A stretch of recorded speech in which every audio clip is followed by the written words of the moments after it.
Glória a Deus, glória a Deus, glória ao Senhor Jesus, louvado seja Deus. Que a santa paz de Deus e a graça do nosso Salvador Jesus Cristo esteja com todos nós, hoje e sempre. É com imensa alegria e amor que venho mais uma vez propagar um pouquinho do que tenho aprendido da parte de Deus, considerando também uma ordenança, levando a sério uma ordenança do Mestre Jesus, que ele disse aos seus discípulos da época que eles fossem por todo o mundo e pregassem o Evangelho a toda criatura. A mim também, como eu abracei também tal ordenança de Deus, como servo de Deus, como discípulo de Jesus, eu também quero estar envolvido nesta tão grande missão que o Senhor comissionou os seus discípulos que se disponibilizaram a trabalhar em prol do Evangelho.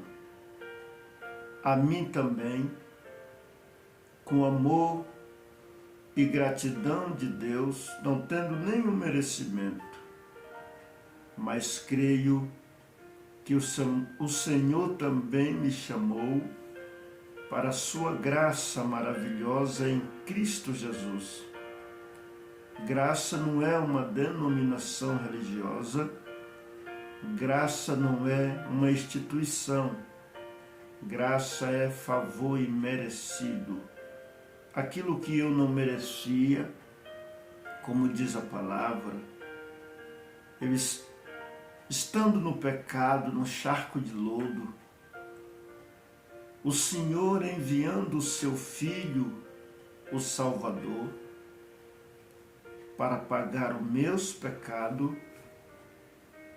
para me dar uma chance de salvação eterna.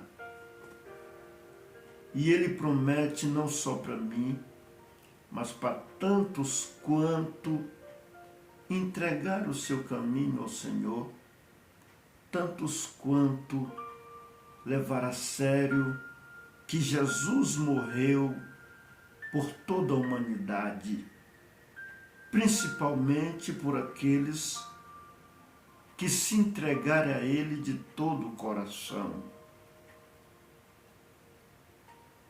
Então, irmãos e ouvintes da palavra de Deus, eu também quero dar a minha contribuição do meu trabalho no Evangelho, na propagação do Evangelho. O Evangelho, a palavra, ela ordena a todos os que buscam a salvação levar também a mensagem de salvação ao seu próximo. Porque é como alguém que ganha um grande presente, um grande tesouro,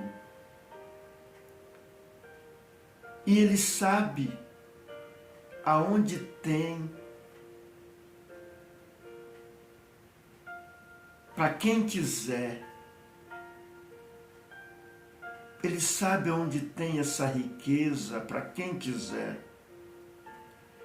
Então, Ele não pode ser egoísta e querer só para Ele. Falo isso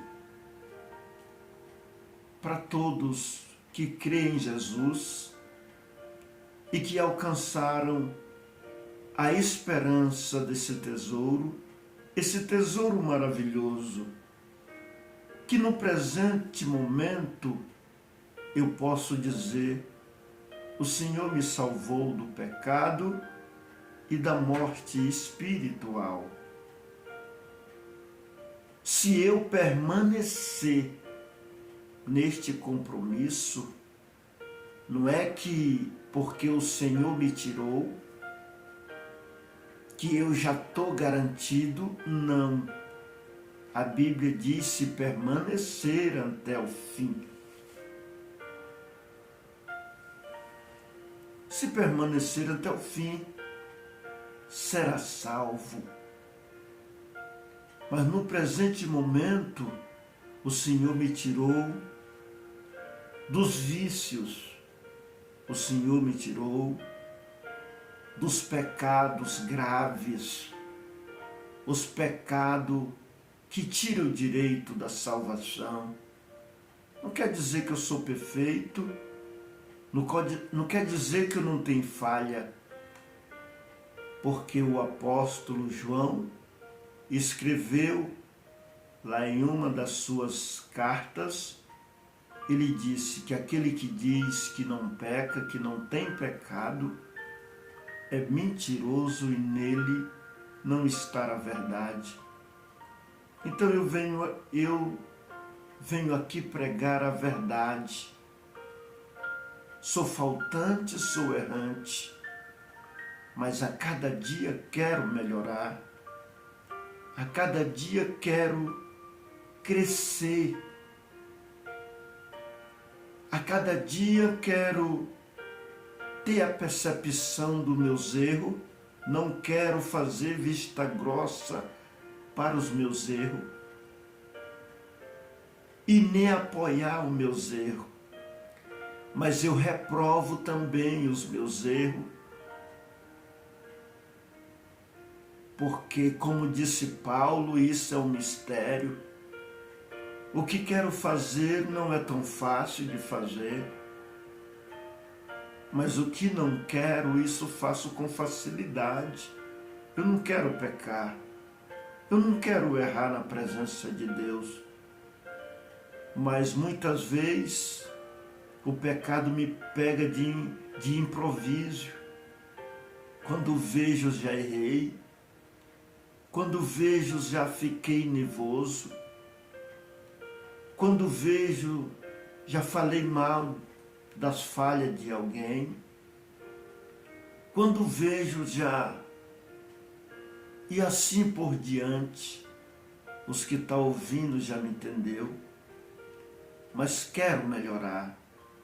Eu venho aqui falar da palavra, mas eu ainda também preciso aprender muito. Mas eu venho aqui falar um pouquinho do que eu já aprendi dentro de 27, 28 anos, salvo erro, desde 1994, que comecei, finalzinho do ano de 1994, eu aceitei a fé em Cristo Jesus, fui batizado e o Senhor Deus, desde o início da minha fé, uma vocação importante que eu acho muito importante para mim é propagar o Santo Evangelho, ter desejo que as outras pessoas também se salvem. Eu tenho prazer em contribuir para que alguém também entre no reino do céu e alcance esse tesouro maravilhoso, esse grande tesouro que é a esperança da vida eterna. Glória ao nome do Senhor. Então eu quero aqui compartilhar um pouquinho do que eu aprendi, do que eu vivi, das experiências que eu passei na vida cristã, para que alguém também, se achar por bem, se quiser, vamos aprender junto, vamos crescer junto, vamos evoluir juntos. Assim Jesus mandou. E todo mundo sabe que é propagado neste mundo já qual é o maior mandamento da palavra de Deus, que é o amor. Amar a Deus sobre todas as coisas. E o Senhor Jesus disse que o segundo mandamento, semelhante a este, é amar o próximo como a si mesmo. Eu quero cumprir esses mandamentos. Se nós cumprir essas duas ordens, esses dois mandamentos, o restante das regras, das normas que também tem, elas automaticamente nós vai obedecer com amor e com prazer. Então eu quero os meus queridos que me ouvem, que preste bastante atenção. Eu não venho aqui expressar a ideia minha, eu venho aqui expressar o Evangelho. Eu não venho aqui buscar o meu próprio interesse. Eu não venho aqui falar de mim, das minhas normas, que eu não tenho norma. Eu venho falar das normas aprendidas na palavra de Deus, pela guia do Espírito Santo. Por isso, queridos, preste bem atenção, ouça com os ouvidos e escute com a mente, porque são duas coisas distintas. Ouvir não é a mesma coisa que escutar. Ouvir a gente ouve com os ouvidos, e muitas pessoas ouvem, mas elas ouvem de qualquer jeito, elas não escutam com a mente. Então, para se aprender, tem que ouvir e não deixar entrar no ouvido e sair no outro. Mas tem que focar a mente naquilo que está ouvindo, porque senão passa despercebido e a pessoa não vai entender, porque a mente dela não registrou. Ela ouve de qualquer jeito, sem prestar atenção, sem ter um foco. Esteja comigo aqui nesta reflexão. Esteja aqui e agora. Se você for ouvir aqui os áudios ou estes vídeos, ouça com atenção, ouça com o ouvido, mas escute com a mente. Esteja aqui e agora. Não esteja aqui ouvindo esse vídeo e pensando em outra coisa, em outra distração, voando, fazendo outra coisa. Foque, faça como eu. Estou sentado aqui para falar da palavra. Então sente aí para ouvir, mas focado. Porque senão pode se cumprir o que Jesus falou. Isaías também falou. O povo ouve, mas não entende. Escuta, mas não compreende. Porque esse povo ouve de mau grado. Por isso, eles não compreendem. Jesus falou lá no Novo Testamento, no capítulo 13 de Mateus, quando ele fala da parábola do semeador. Depois que ele fala a parábola, os seus discípulos interrogam depois: Senhor, por que o Senhor fala por parábola? E o Senhor responde: para vocês é dado a conhecer os mistérios do reino dos céus. A eles não é dado. Por isso eu falo por parábola, para que vendo não vejam e ouvindo não entendem. Porque esse povo ouve de mau grado e eles não se entregam totalmente. Então, queridos, ouve com amor, ouve com atenção, escute com a mente, foque a tua mente para o que eu vou dizer aqui. Porque hoje eu me levantei,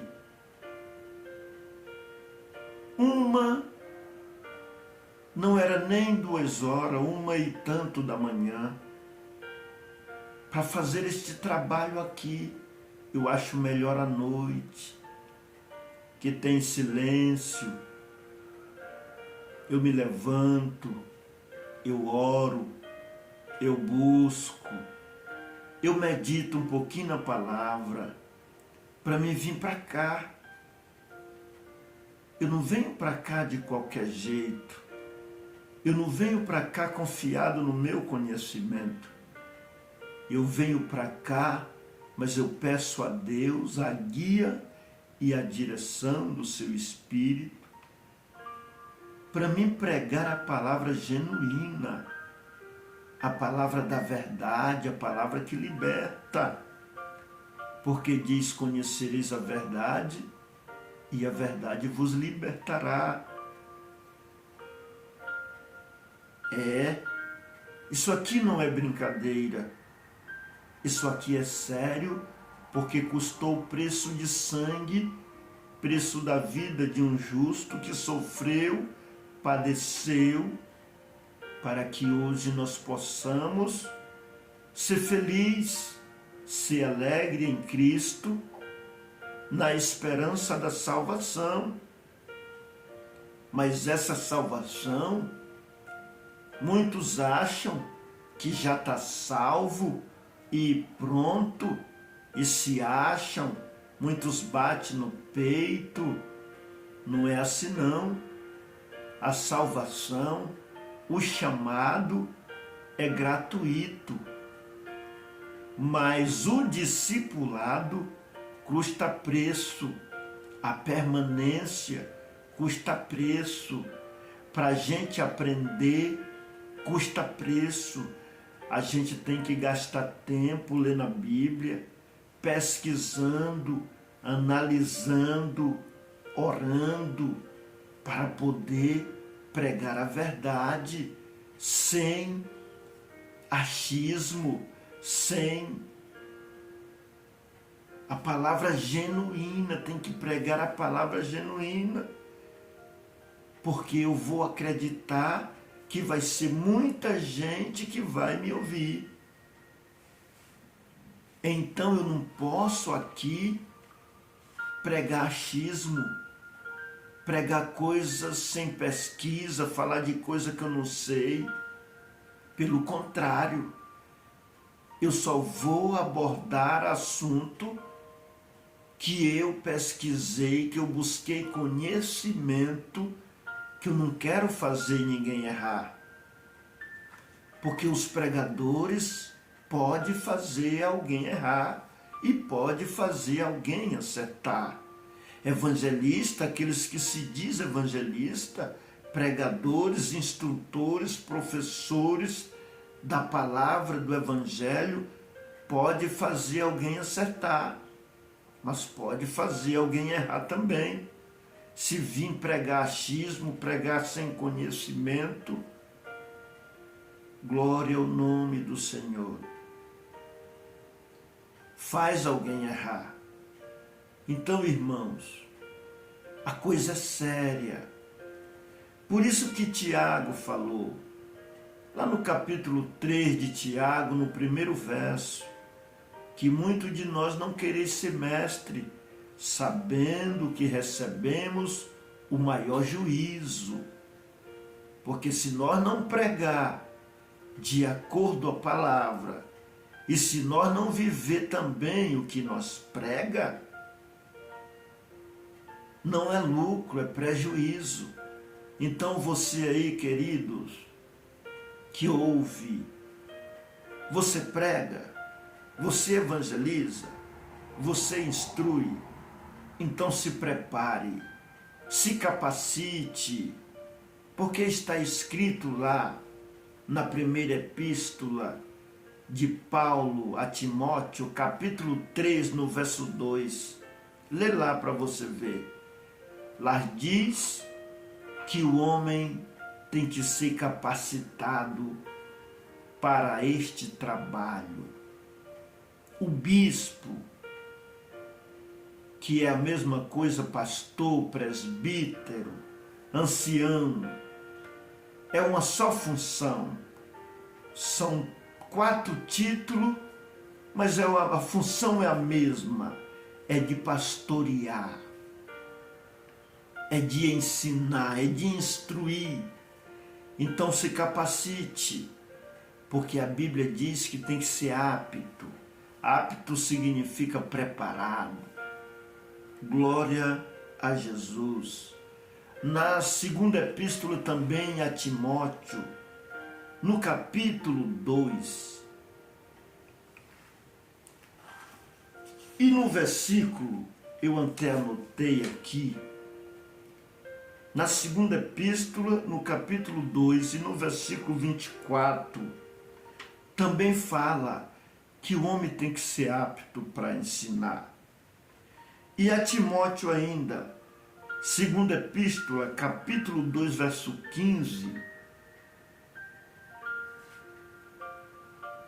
lá fala também que o homem tem que manejar a palavra da verdade com sabedoria e com ciência. Ciência significa conhecimento. Paulo, que era um pregador, ele disse que Deus constituiu ele pregador e doutor dos gentios. Doutor no conhecimento, doutor na sabedoria. Tem gente que acha que é doutor para operar os outros. Isso é os médicos. Quem opera alguém é Deus. Então não é doutor em operação, em cirurgia, mas é doutor que faz uma operação no conhecimento.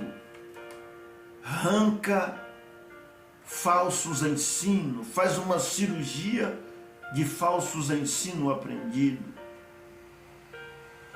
Faz isso no sentido espiritual. Agora Paulo está dizendo que ele é doutor na ciência, que significa conhecimento.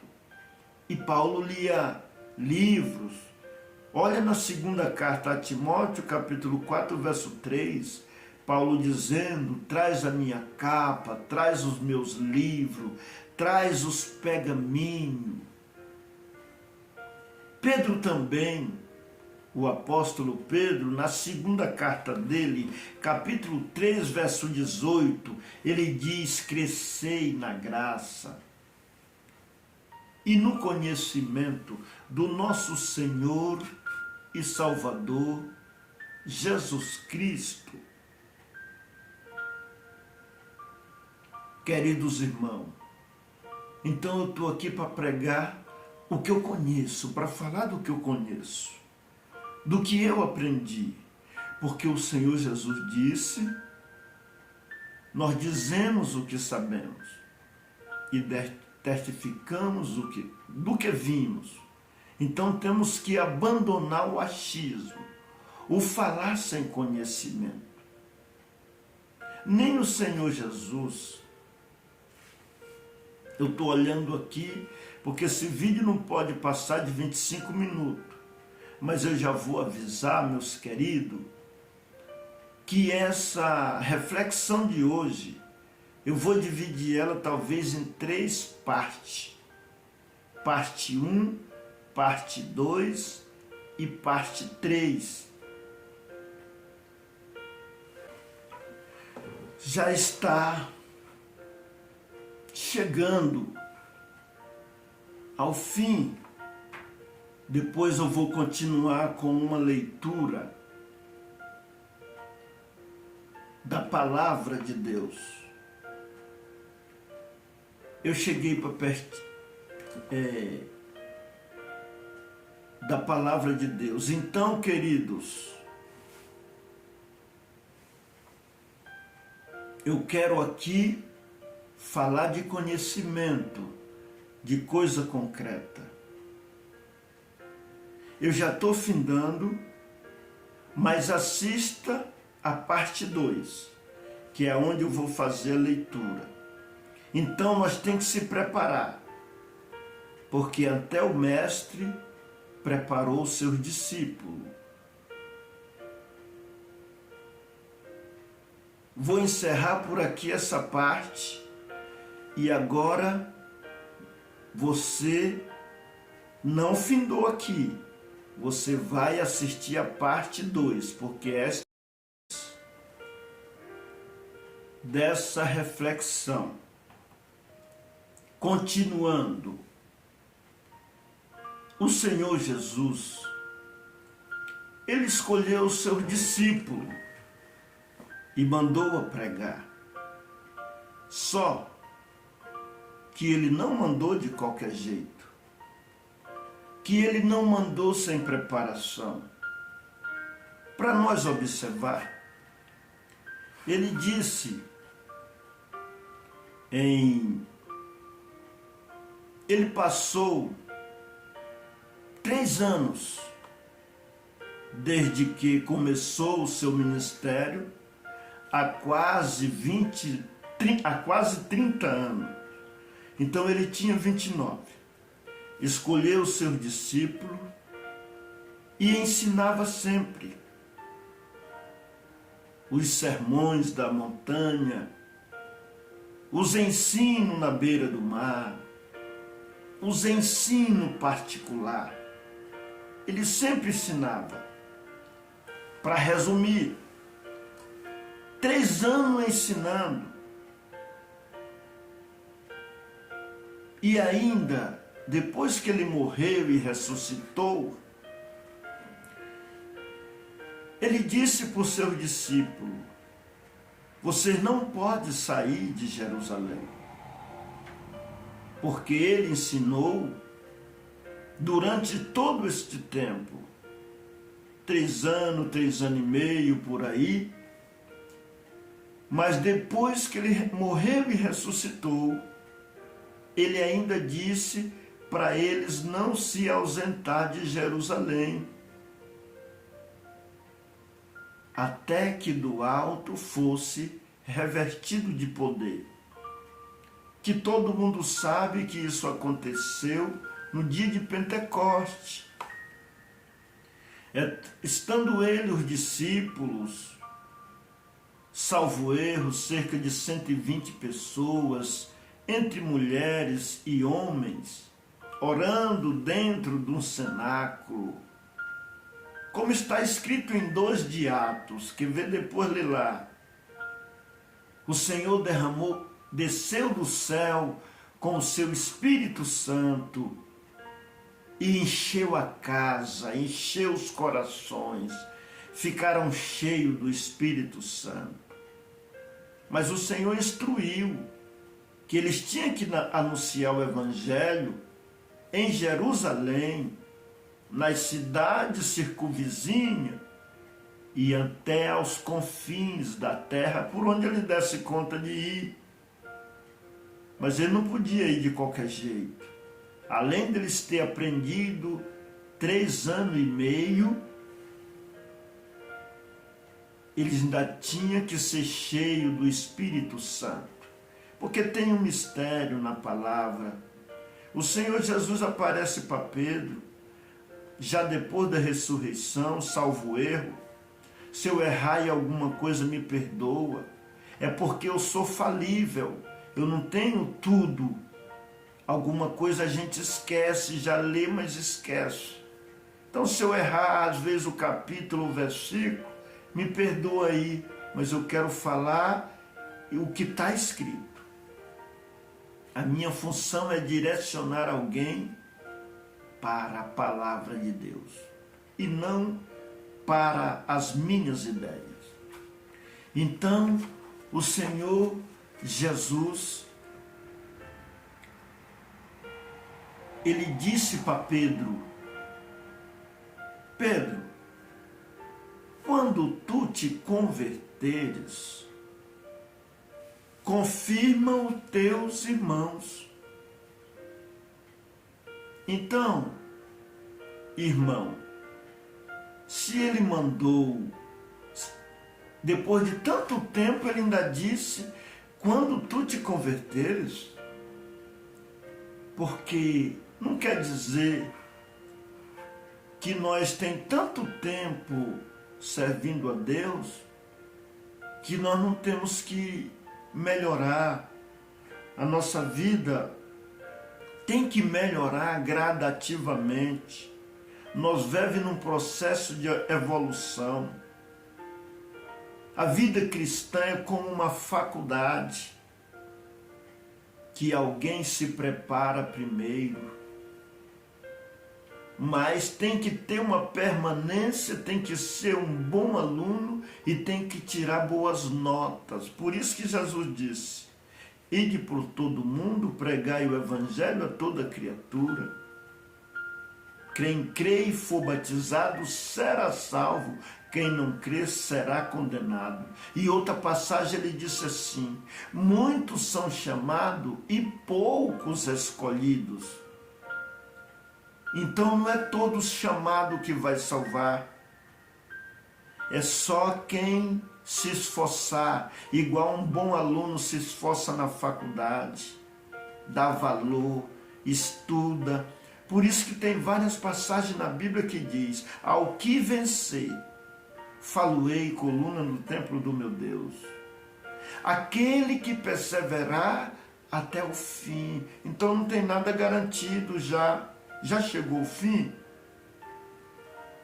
Se eu morrer aqui agora, eu creio que até aqui eu estou perseverando. Eu só não sei amanhã ou depois ou daqui um ano. Mas se daqui um ano, ou amanhã ou depois, se eu tirar boas notas, se eu perseverar, diz a Bíblia que Deus vai me dar a salvação. E também não é só assim perseverar dentro da igreja, não. Porque lá dentro da igreja é fácil. Tem que perseverar na obediência. É observando as matérias deste livro. As matérias desses sermões, desses ensinos, praticando, porque Tiago falou: se alguém é ouvinte e não praticante, a sua religião é vã. Se nós não praticar nossa religião, é vã.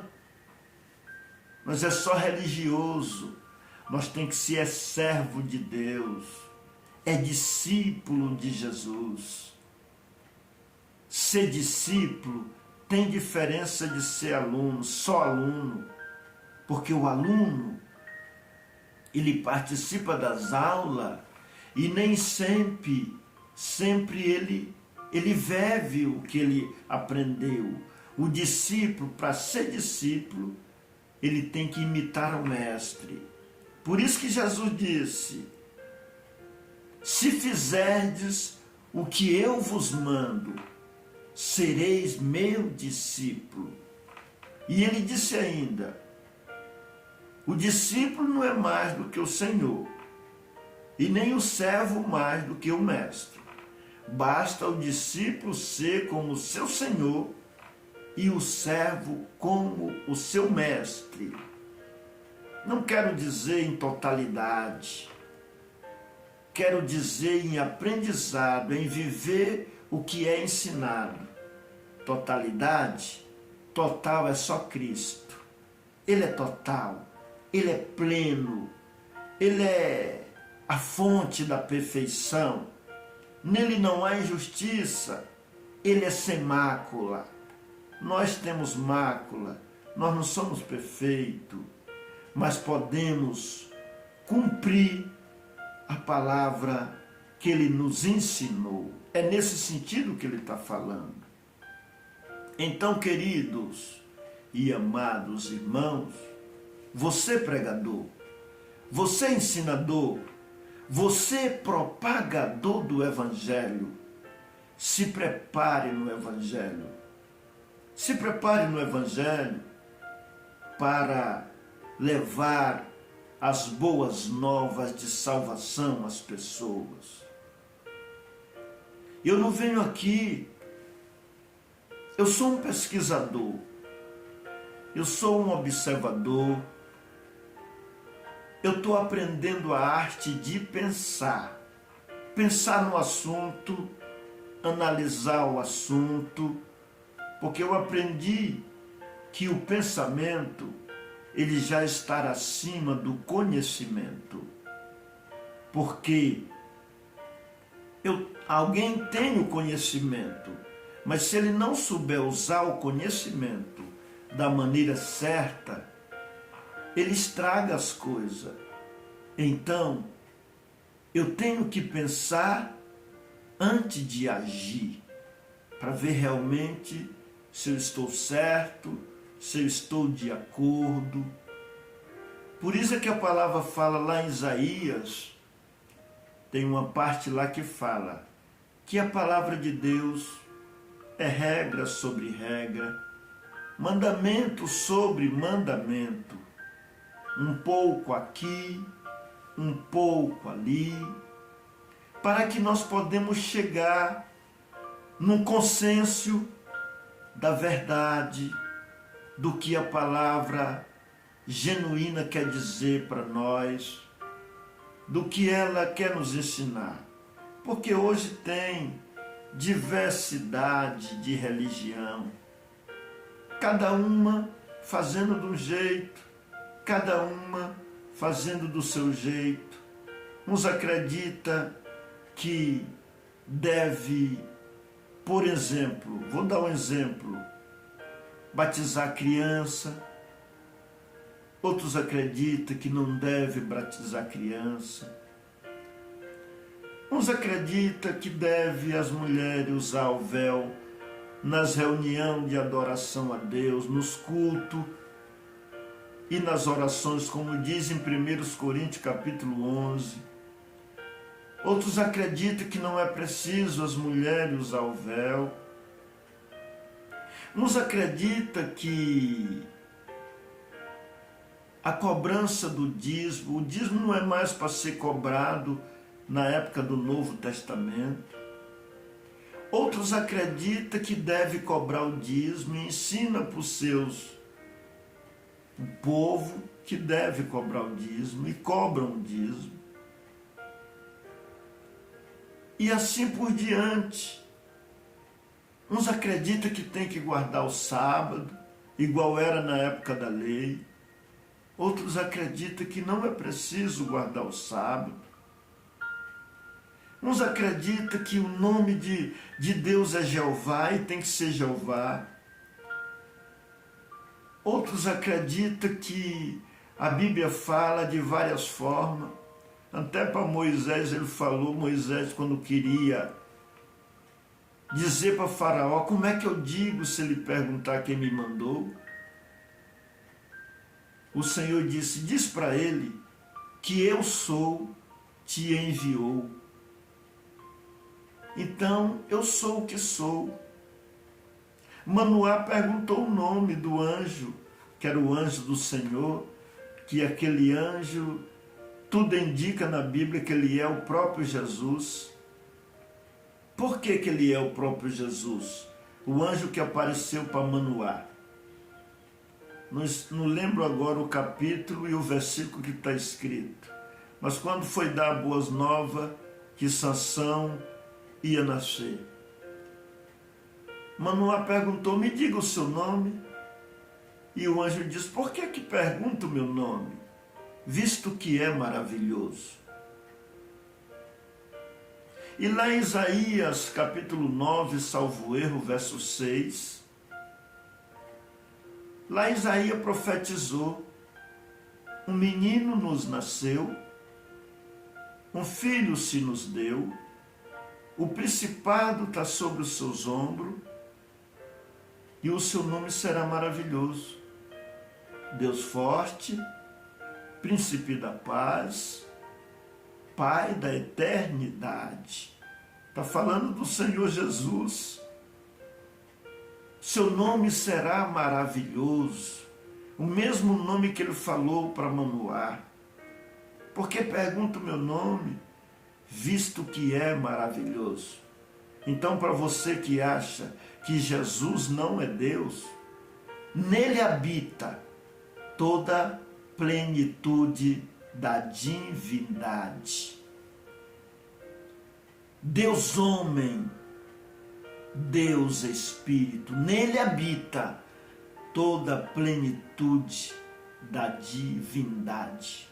Tudo foi feito por Ele, para Ele, e sem Ele, nada do que foi feito se fez. Queridos ouvintes da palavra de Deus, pregadores, então, cada um entende de um jeito, e virou uma confusão na terra.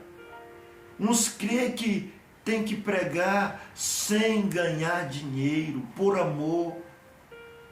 Outros creem que pode ganhar um salário e vira mais. Cada um, os que está pregando na inocência, mesmo quem está errando inocentemente, porque só aprendeu até ali, a pessoa também não pode dar o que não tem. Se ela não tem conhecimento, desenvoltura, no esclarecimento, no assunto, se ela não aprendeu, como que ela vai ensinar? Se ensinaram para ela, foi daquele jeito. E a pessoa é simples, ela está fazendo aquilo de coração. Agora eu creio que existe as possibilidades da hipocrisia, porque Jesus falou contra os hipócritas, pessoas que sabem que estão fazendo errado e continua fazendo errado, porque ele é alienado. Ele ficou alienado, ele ficou preso em alguma coisa. Muitos se prendem no salário. Eles sabem de muitas verdades, mas ele é pago por uma instituição e ele até sabe que a instituição, em alguns pontos, está fazendo errado, mas ele não pode falar, porque senão ele perde o interesse dele. Então ele deixa quieto, ele não toca nesse assunto, e quando toca, ele toca para defender a instituição e não para defender a veracidade da palavra, a veracidade da palavra. Porque se ele não defender a instituição, ele é um funcionário dela, ele pode perder o emprego dele, o salário dele, a renda dele. Por isso que Paulo disse que preferia pregar de graça o evangelho, para não abusar do direito dele no evangelho. Algumas vezes ele recebeu alguma coisa mesmo, ou vamos dizer, algum salário, alguma coisa para a vivência. Paulo recebeu alguns suprimentos, mas ele trabalhava fazendo tenda, e ele disse, ele mesmo escreveu, e Paulo não pode ser hipócrita. Ele disse que cada um tem que comer do suor do seu rosto. Ele diz lá em 21 de Atos, quando ele está dando instrução para os ministros, ele diz: de ninguém cobicei o ouro nem a prata. Vocês mesmos sabem que para o meu sustento e para os que andam comigo, essas mãos me serviram. E tenho dado exemplo para vocês que trabalhando é necessário auxiliar os enfermos e recordar as coisas que o Senhor nos ensinou, que melhor coisa é dar do que receber. Então tem uns que querem defender só que Paulo apoiou o ganho, mas é ganho para vivência, não é ficar sem trabalhar. Mas se alguém, o tempo dele é tudo para o Evangelho, é justo que ele tenha um suprimento para ele viver. Glória ao nome santo do Senhor. Porque Jesus, o Senhor Jesus ensinou lá em 10 de Mateus: vão e anunciem o Evangelho, não possuas ouro, nem prata, nem cobre em vosso cinto, nem alpaca, nem 2 túnicas, nem bordão, porque digno é o operário do seu alimento. E na cidade ou na aldeia em que entrar, procurai quem seja digno, e nela hospedai, comei de tudo que vos puserem. E saindo daquela casa, abençoe a casa. Se a casa for digna, que desça sobre ela a vossa paz, mas se não for digna, que torne para vós. O Senhor Jesus deu um direito de viveres. O apóstolo Paulo também escreveu que, salvo erro, é na primeira carta a Timóteo, capítulo 6, ele diz: se alguém ensina outra doutrina e não conforma com as sãs palavras de nosso Senhor Jesus, e com o ensino que é segundo a piedade, é soberbo e nada sabe, mas delira acerca de questões e contendas, cuidando que a piedade seja causa de ganho. Na verdade, é causa de ganho a piedade, mas com contentamento, porque nada trouxemos do mundo e nada podemos levar dele. Então nós não podemos torcer a palavra. Lá em capítulo 9 de 1 Coríntios, na verdade, Paulo está fazendo um relato lá e dizendo que os apóstolos viviam por conta da obra, comendo e bebendo à custa do Evangelho, porque lá em 1 Coríntios capítulo 9 ele diz: por que só eu e Barnabé não temos direito de deixar de trabalhar, como os faz os demais apóstolos e Cefas e os irmãos do Senhor? Aí ele vai falando quem milita a sua própria custa. Quando chega no versículo 14 ele diz: assim ordenou o Senhor os que pregam o Evangelho, que vivam do Evangelho. Eu de nada disso usei, não escrevi isso para que assim se faça comigo, porque melhor me fora morrer do que alguém fazer vã estas minhas glórias.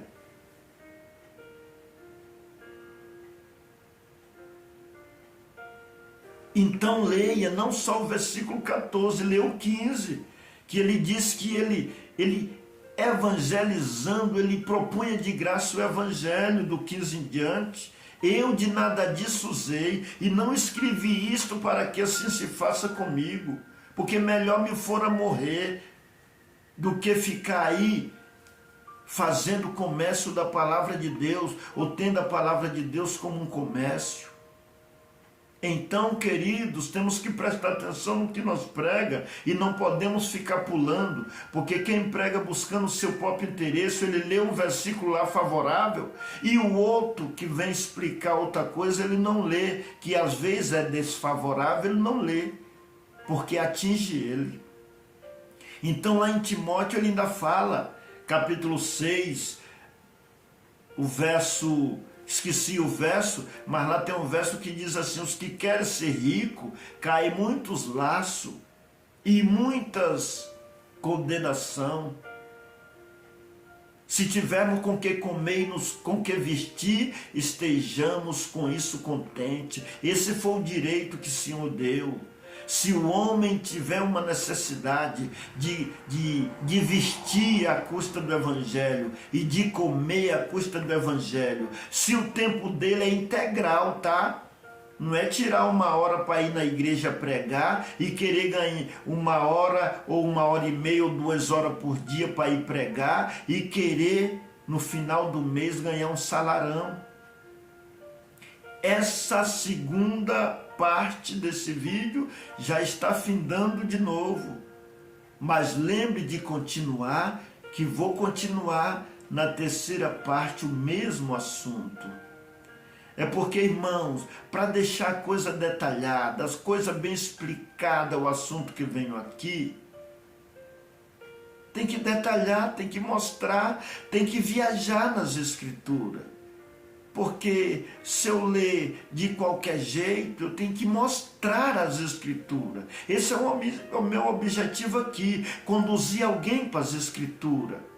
Não é defender minha tese, é a tese das Escrituras. Não podemos fazer comércio com a palavra de Deus. Glória a Deus. Aleluia. Assiste a parte 3 dessa reflexão. Já está findando a parte 2. Assista a parte 3. Porque continuarei para detalhar claramente o assunto da palavra.